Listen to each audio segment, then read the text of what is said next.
আসসালামু আলাইকুম। Easy recipes by নাদিয়ার আজকের পর্বে আপনাদের ওয়েলকাম জানাচ্ছি। আমার আজকের রেসিপি তেলে ভাজা আস্ত জলপাইয়ের টক ঝাল আচার। টক ঝাল এই আচারটি রোদে দেওয়ার কোনো ঝামেলা ছাড়াই 1 বছর পর্যন্ত সংরক্ষণ করতে পারবেন। খিচুড়ি, পোলাও কিংবা সাদা ভাত সবকিছুর সাথে এই আচারটি খুবই সুস্বাদু ও মুখরোচক লাগে। জলপাইয়ের আচার তৈরি করার জন্য এখানে আমি 1 কেজি পরিমাণ জলপাই খুব ভালোভাবে ধুয়ে পরিষ্কার করে এগুলোর উপরে এভাবে দাগ কেটে নিয়েছি। একটা জলপাই আমি এভাবে কেটে দেখাচ্ছি। এটিকে এমনভাবে কেটে নিতে হবে যেন জলপাইয়ের বিচি পর্যন্ত গিয়ে পৌঁছায়। এবার আমি আচারের জন্য একটি মশলা রেডি করে নিব। এর জন্য চুলায় একটি প্যান বসিয়ে দিয়ে দিচ্ছি 1 টেবিল চামচ পাঁচফোড়ন, 1 চা চামচ পরিমাণ মৌরি বা মিষ্টি জিরা, 1 চা চামচ আস্ত ধনিয়া ও কয়েক পিস শুকনো মরিচ। এখন চুলার আঁচ মিডিয়াম লো রেখে এগুলো 2 মিনিটের মতো টেলে নিব। ভাজা হয়ে গেছে, এখন আমি এগুলোকে আধা ভাঙা করে নিব। মশলাগুলো এভাবে আধা ভাঙা করে নিলাম। এখন মশলাটা একটি সাইডে রেখে দিব।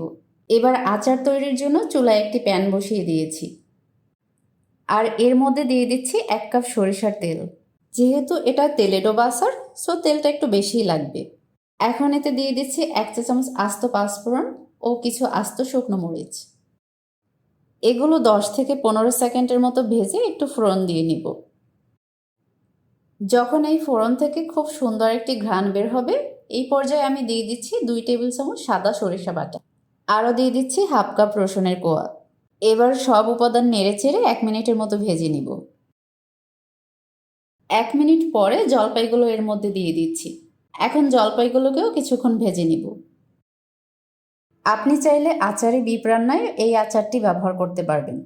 জলপাইগুলো 3 থেকে 4 মিনিট ভেজে নেওয়ার পরে এর মধ্যে আমি দিয়ে দিচ্ছি হাফ চা চামচ হলুদ গুঁড়া, হাফ চা চামচ লাল মরিচের গুঁড়া, স্বাদমতো লবণ ও 1/4 কাপ ভিনেগার।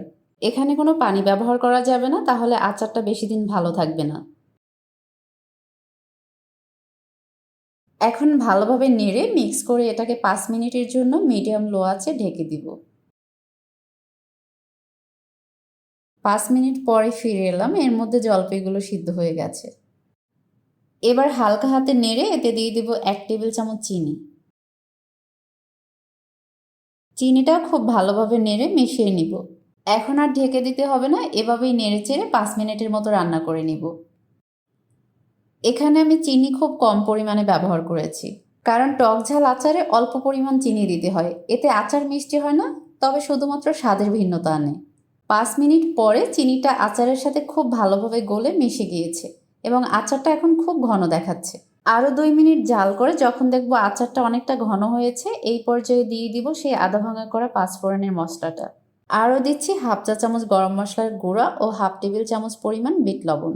এখন এই মশলাগুলোকে খুব ভালোভাবে নেড়েচেড়ে মিশিয়ে নিব এবং আরও কিছুক্ষণ রান্না করে নিব। প্রায় 5 মিনিট পরে আচারটি পারফেক্টভাবে হয়ে গেছে। এখন আমি চুলা থেকে নামিয়ে ঠান্ডা করে নিব। এভাবেই ঝটপট তৈরি করে নিতে পারেন জলপাইয়ের টক ঝাল আচার। এই আচারটি আপনি ঠান্ডা করে যে কোনো কাচের বয়ামে পুরোপুরি তেলে ডুবে 1 বছর পর্যন্ত রোদে না দিয়ে ভালো রাখতে পারবেন। এমনভাবে রাখতে হবে যেন প্রতিটা জলপাই তেলে ডুবে থাকে। পোলাও কিংবা খিচুড়ির সাথে এই আচারটি খেলে মুখের রুচি বেড়ে যাবে কয়েক গুণ।